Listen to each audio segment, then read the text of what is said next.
Assalamualaikum warahmatullahi wabarakatuh. Alhamdulillahirrabbilalamin. Wassalatu wassalamu ala sayyidil mursalin wa ala alihi wa sahbihi ajmain, amma ba'du. Ya alhamdulillah adik-adikku sekalian, kemarin kalian tuh udah liburan selama 3 minggu. Itu udah waktu yang lama banget buat liburan ya. Kan biasanya 2 minggu. Ya, 2 minggu kan.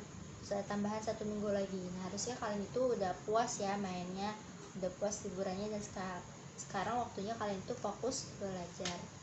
Ya, karena sekarang udah semester 2 nih, kalian jangan main-main gitu dalam belajar dalam sekolah. Namun alangkah baiknya sebelum kita belajar, kita membaca doa terlebih dahulu ya, agar kalian selalu dimudahkan dalam menuntut ilmu ya. Berdoa dimulai.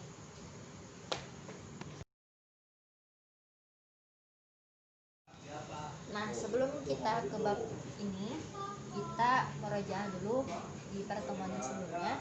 Kita membahas tentang naibul fa'il. Oke, naibul fa'il itu artinya pengganti fa'il ya. Dan itu biasanya yaitu ada pada kalimat yang majhul, fi'il yang majhul, artinya itu kalimat pasif. Berarti kalimatnya itu biasanya pakai di. Yang tadi memakan jadi dimakan, yang tadi meminum jadi diminum.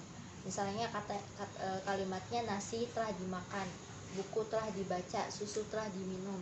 Nah, itu naibul fa'il itu ada pada kalimat tersebut gitu. Nah, kita langsung aja ya ke bab selanjutnya, itu tentang al-mubtada sama al-khobar. Tentang mubtada dan khobar. Nah, jadi kalau dalam kaidah bahasa Arab, kalau kalian mau membuat kalimat itu punya 2 cara. Yang pertama namanya jumlah fi'liyah. Itu terdiri dari fi'il, fa'il, dan maf'ul. Dan yang kedua ada namanya jumlah ismiyah. Itu terdiri dari mubtada sama khobar. Nah, karena dia namanya jumlah ismiyah, maka diawali oleh isim. Kalimat tersebut diawali oleh isim. Nah, di sini kan dia ada namanya al-mubtada sama khobar. Nah, jadi al-mubtada itu awalan sebuah kalimat pakainya isim. Misalnya saya kasih contoh di sini al-baitu. Oke. Al-baitu artinya rumah itu. Saya tulis di sini. Rumah itu. Nah, kalau misalnya kita cuma mau nulis kalimat cuma pakai satu kata doang, pakai mubtada doang, pasti orang bakal bertanya-tanya gitu, rumah itu ada apa dengan rumah itu. Nah, maka diperlukanlah khobar. Nah, kita tulis rumah itu jauh. Nah, al-baitu ba'idun, jauh. Nah, jadi khobar itu kayak berita dari si kalimat atau kata yang pertama. Jadi rumah itu ada apa sih dengan rumah itu? Oh, dijelasin di sini pakai khobar. Oh, rumah tersebut tuh jauh gitu. Jadi al-baitu ini posisinya jadi al-mubtada. Ya, ba'id ini posisinya menjadi khobar gitu. Yang satunya mubtada, yang satu lagi khobar. Atau bisa disebut dengan musnad ilaih, artinya itu yang disandarkan kepadanya. Maksudnya intinya pokoknya si khobar ini berita tentang kata yang pertama. Bisa sekolah itu bagus. Nah, kalau misalnya cuma sekolah itu, pasti orang masih bertanya-tanya kenapa dengan sekolah itu. Maka diperlukanlah khobar. Oh, ternyata sekolah itu bagus. Paham? Nah, di dalam kitab Jurumiyah yang kita pelajari ini, di sini kita diberitahu bahwa mubtada itu ada 2, ada yang zohir, ada yang mudmar. Jadi zohir itu artinya jelas. Jadi mubtadanya itu jelas, disebutin nama orangnya. Nah, itu bisa pakai nama orang, bisa pakai nama benda, nama tempat, ya apa aja gitu. Pokoknya jelas. Kayak tadi tuh saya contohin rumah itu jauh. Nah, maka rumah itu tuh termasuk mubtada yang zohir, yang jelas disebutin. Bisa, atau saya mau bilang tas itu bagus atau tas itu jelek. Nah, maka tas itu termasuk, kata tasnya itu termasuk kalimat mubtada yang kata yang zohir, jelas disebutin gitu. Nah, ada lagi mudmar. Mudmar itu artinya isim domir yang ada huwa, huma, hum, dia, huma, hunna, dan seterusnya. Contohnya di sini saya kasih contoh. Kalau misalnya zohir, contohnya di sini Muhammadun qaimun. Muhammad telah berdiri. Muhammad berdiri, enggak ada telahnya ya. Muhammad berdiri. Kalau misalnya cuma Muhammad doang, pasti orang-orang bertanya Muhammad ngapain. Nah, maka dikasihlah khobar. Nah, maka qaimun itu menjadi khobarnya atau beritanya dari si Muhammad. Oh, Muhammad itu berdiri. Nah, lalu yang mudmar itu, yang isim domir itu pakai awalannya itu pakai isim domir. Di sini saya kasih contoh, huwa qaimun, dia berdiri. Nah, pokoknya kalau mubtada yang kalian temui mubtadanya itu pakai isim domir, nah berarti itu termasuk mubtada yang mudmar, yang awalannya memakai isim domir. Misalnya atau hiya qaimat, atau huwa atau hum qaimun, mereka berdiri gitu misalnya. Nah, itu namanya fi'il mubtada yang mudmar pakai awalan isim domir. Gitu, paham ya? Jadi ada zohir, ada mudmar. Kalau zohir itu artinya jelas, berarti benar-benar disebutin ya orangnya, apa bendanya, apa tempatnya. Nah, kalau mudmar itu ya pakai isim domir, berarti ya huwa, huma, hum, hiya, huma, hunna, dan seterusnya. Paham? Nah, selanjutnya khobar juga dia ada dua gitu. Ada yang mufrad sama ghairu mufrad. Nah, di sini bukan cuma mubtada doang gitu yang ada dua, tapi khobar juga ada dua, mufrad sama ghairu mufrad. Nah, di sini saya kasih contoh untuk yang mufrad itu. Di sini ada zaidun qaimun, ada azaidani qaimani, sama azaiduna qaimuna. Nah, jadi mufrad ini kan artinya tunggal ya. Nah, maksudnya itu khobarnya itu cuma satu kata. Nah, qaimun satu kata. Ya, qaimuna satu kata, qaimun satu kata, qaimani satu kata. Nah, makanya mereka ini sebutnya khobar mufrad. Nah, zaidun qaimun, zaidun jadi mubtada, qaimun jadi khobar. Atau az-zaidani qaimani, az-zaidani jadi mubtada, qaimani jadi khobar. Khobarnya khobar mufrad, sama kayak tadi ya. Az-zaiduna qaimuna. Nah, az-zaiduna jadi mubtada, qaimuna jadi khobar. Khobarnya khobar mufrad. Jadi mufrad itu artinya kan tunggal. Nah, maka dia cuma terdapat satu kata doang. Nah, di sini artinya zaidun qaimun, artinya zaid berdiri. Az-zaidani qaimani, artinya dua zaid berdiri.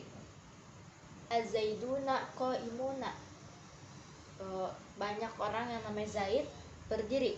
Nah, hum kan ini. Nah, maka mufrad ya, khobar mufrad itu cuma satu kata. Maka khobar di sini cuma ada satu kata.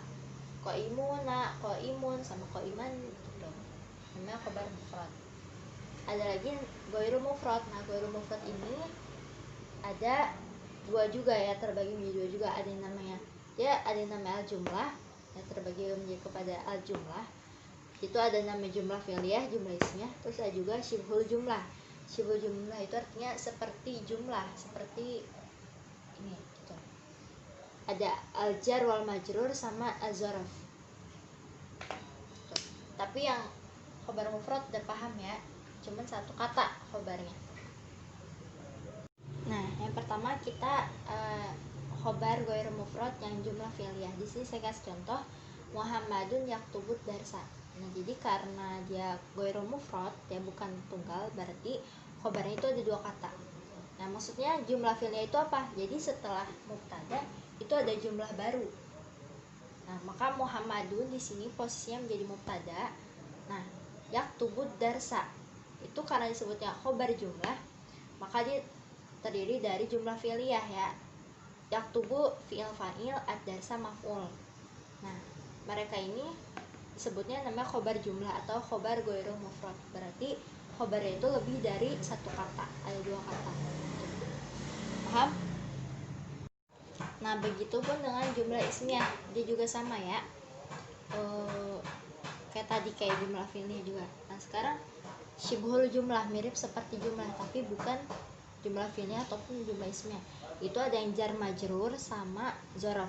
Di sini saya kasih contoh untuk jar majrur. Contohnya Muhammadun fil fasli.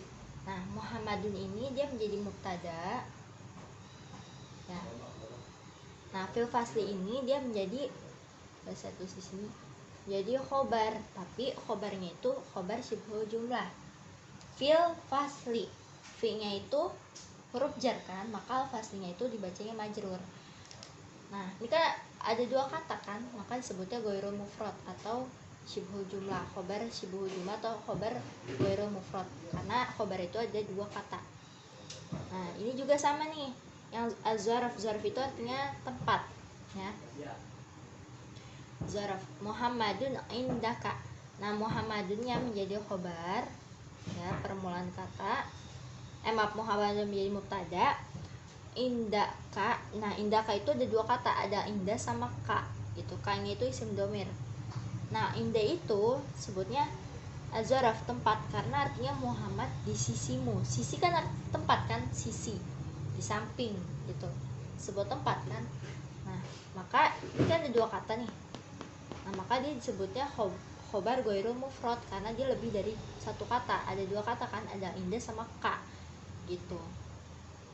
Tapi tetap dia jadi khobar. Indaka ini namanya khobar goirul mufrad atau khobar syubuh jumlah pakai zorof. Paham ya tentang mubtada khobar ini?